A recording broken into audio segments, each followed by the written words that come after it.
To attach picture of your surrounding when doing emergency sharing on Samsung Galaxy S24 Ultra, you have to enable attach picture option in the emergency sharing menu. To do so, swipe down the top of the screen and then tap setting icon.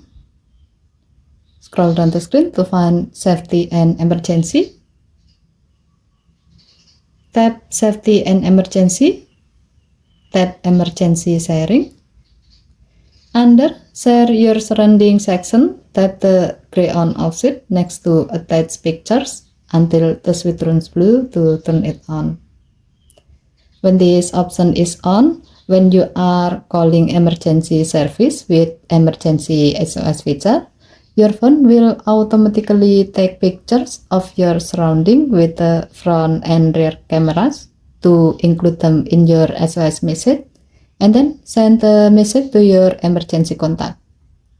Okay, thank you for watching. Please help to like and subscribe. Have a nice day.